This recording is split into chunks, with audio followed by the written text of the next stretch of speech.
Bienvenue sur le rocher. Tu te réveilles en sursaut après un rêve intense, un message, une alerte, une vision. Et là, tu te poses la question, est-ce Dieu qui m'a parlé pendant la nuit ou c'est juste mon imagination? Dans la Bible, Dieu a bel et bien parlé en rêve. Mais faut-il prendre chaque songe comme une révélation divine? Et surtout, comment faire le tri? Aujourd'hui, on va démystifier ça ensemble avec la parole et des repères concrets pour discerner. C'est parti. La Bible est claire. Dieu utilise les rêves comme moyen de communication.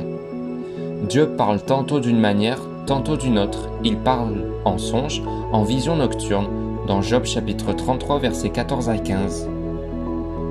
Par exemple, Dieu a parlé à Joseph, le fils de Jacob, pour lui révéler son avenir. À Joseph, le père de Jésus, pour le guider, à Daniel pour dévoiler des mystères et aux mages pour les protéger d'Hérode. Les rêves divins peuvent avertir, guider, encourager ou révéler.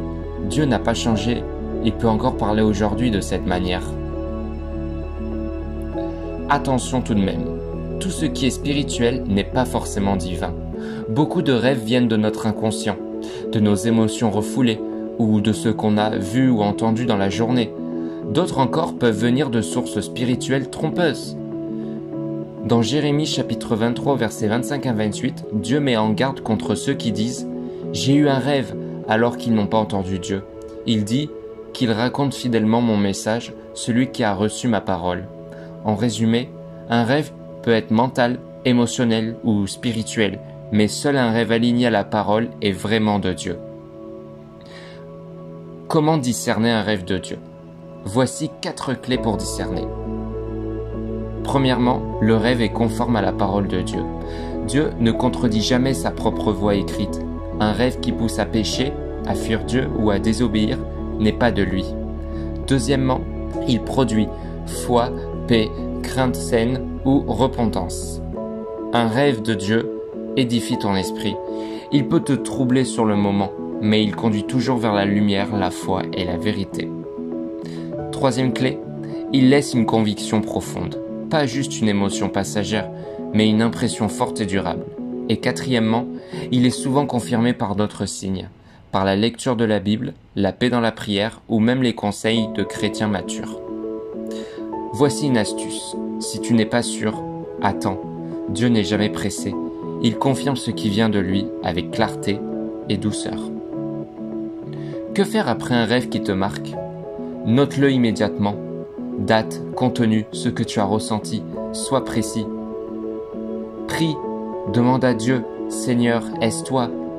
Que veux-tu me dire? Si quelqu'un manque de sagesse, qu'il la demande à Dieu. Jacques chapitre 1 verset 5. Ne cherche pas à forcer l'interprétation. Joseph ou Daniel ont reçu l'interprétation par révélation, pas par déduction humaine.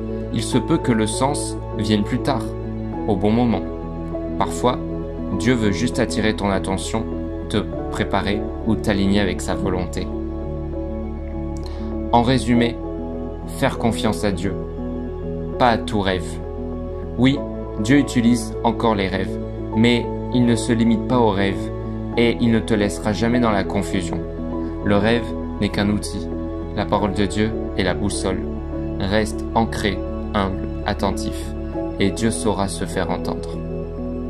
Commande ci-dessous, Seigneur, parle-moi clairement et donne-moi le discernement. Si tu veux grandir dans ta foi, apprendre à entendre la voix de Dieu et vivre une relation authentique avec lui, abonne-toi et like. Et surtout, partage cette vidéo avec quelqu'un qui se pose des questions sur les rêves. On se retrouve demain pour un nouvel épisode. Sois béni.